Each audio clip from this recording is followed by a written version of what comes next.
see that sign? The same old code. I wanna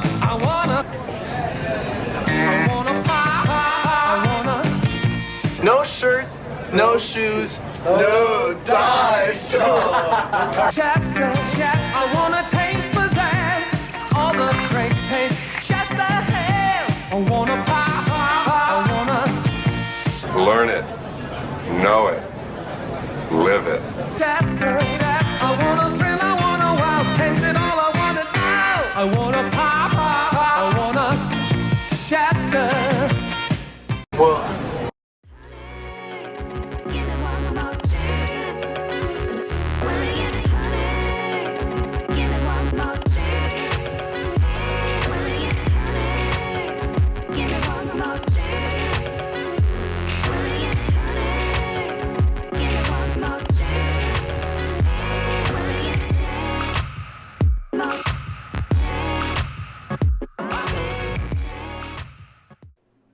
Hello everybody, and thank you very much for your time today. And today I'm coming to you from Myrtle Beach, South Carolina. Yes, we have an update video for you here at the Myrtle Beach Mall. So, recently did a video back in maybe, I don't know, want to say maybe Christmas 2022. So this is the summertime 2023 video for you.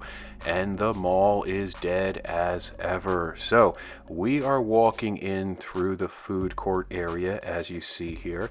Now, I believe the Chinese place, I believe the pizza place, and also the pudding place are still here.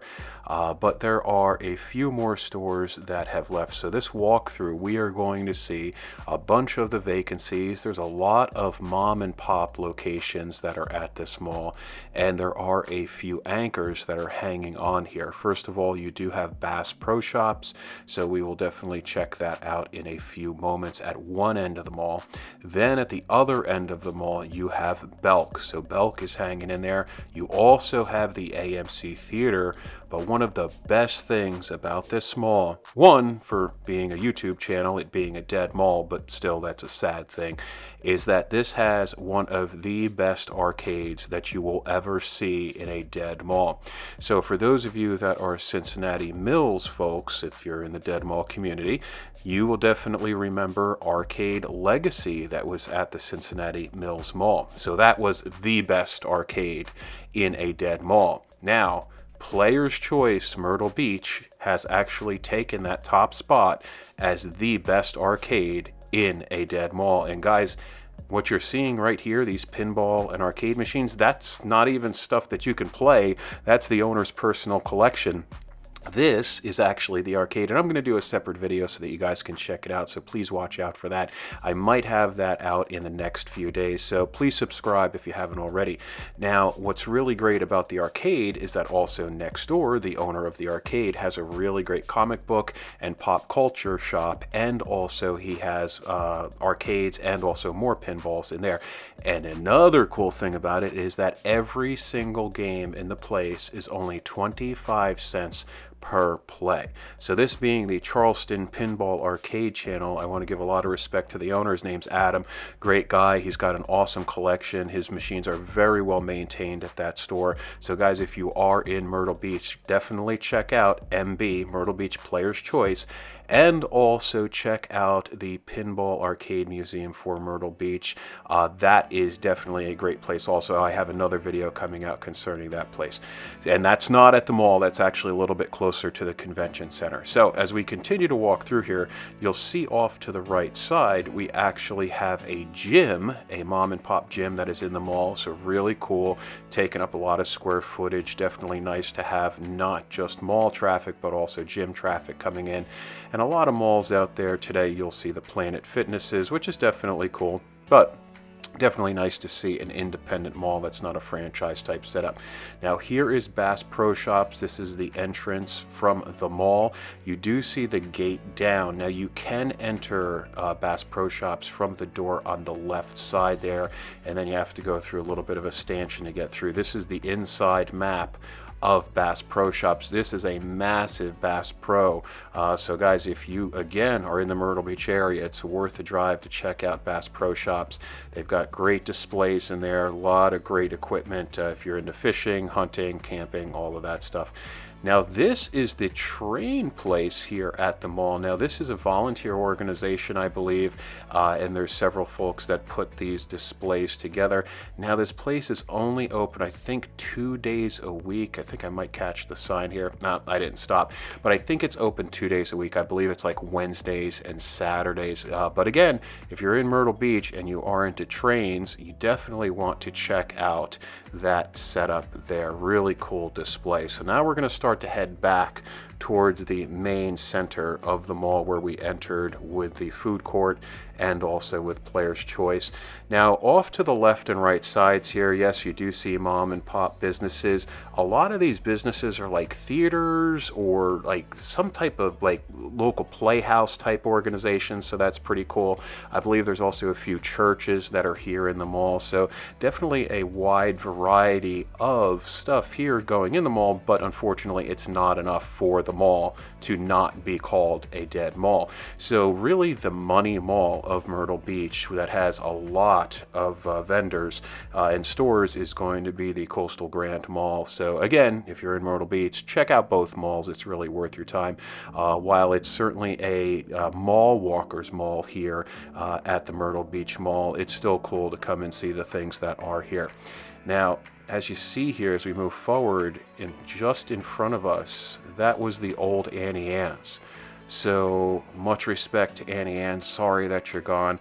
But actually, I got to give some respect to Hot Sam. I actually grew up as a Hot Sam kid in the East Brunswick Square Mall back in Central Jersey. There's one of the churches, by the way. And so I was never really a big fan of Annie Ann's. And also, I've actually never had a Wetzel's pretzel. Now, off to the right side here, you'll see a store that has the gate up. This is one of those gold exchanges where they buy your gold. Unfortunately, that's been closed for a while, so I don't know why they don't have the gate turned down on that store. And as we walk back again towards the food court, you'll see some closed areas with the walls up. You will see a really cool skylight. Now, no fountain at this mall, and other than what you're seeing right here, there's really no like grand courtyard for the mall, but definitely pretty cool. And I think one of the issues that this mall faced is that it actually was going to get redeveloped and expanded, but I believe that the C-19 issues that we all faced unfortunately came into play. At least that's what I think happened here. I think redevelopment was very close to happening and the plans were in place, but unfortunately just insanely bad timing.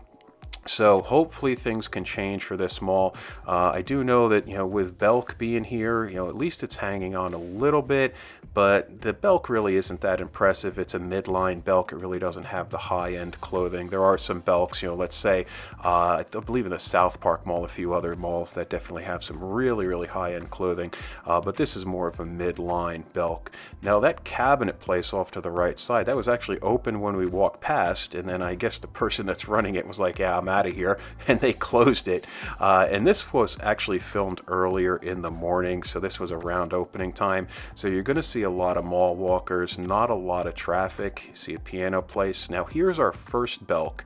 So off to the left side, this is a Belk that has, I believe, men's clothing and maybe some other stuff. And then the other Belk down at the end of the mall is going to be the mainline store for women's clothing. Now there is a mini donut place there off to the right side also. There is a martial arts place. I think that's been there for a little while. And we do have a BAM here at the mall still hanging on, so that's a good thing. There is a nail place. There's a massage place. And one of the things about the BAM that was a little bit concerning is that they don't have a cafe. The cafe probably was here back in the day, but it was removed, and then there was a yogurt place. So not really sure how a yogurt place would have done more than a coffee shop. And so the yogurt place, I don't remember the name of it, but that's closed up also. Then you see another closed shop. There's the entrance to Belk Women. Really nice entrance. You got another skylight overhead. You have Wolf Creek Gallery. You got some closed kiosks. We're going to pass by the massage parlor again. And then we're going to pass by the nail salon again. Yeah, not too much going on here. This is definitely a dead mall, but the stuff that is here is cool. Again, please check out Player's Choice. I think you guys are going to be very, very impressed with that place. And then Grand Strand Piano. I don't know how these piano places last in the malls. And even at the Signal Hill Mall, we've got the piano place that's in there. And it is dead. I mean, the pianos are basically rotting in the mold. There you see Ellie Beans, or Ella Beans maybe. That is the mini donut place. And I don't know what that is, but hey guys, as we start to close out the video here, I definitely want to invite you, if you could, please subscribe. I would really appreciate it. Leave me a comment. Let me know what's going on with the Myrtle Beach Mall if you have any news.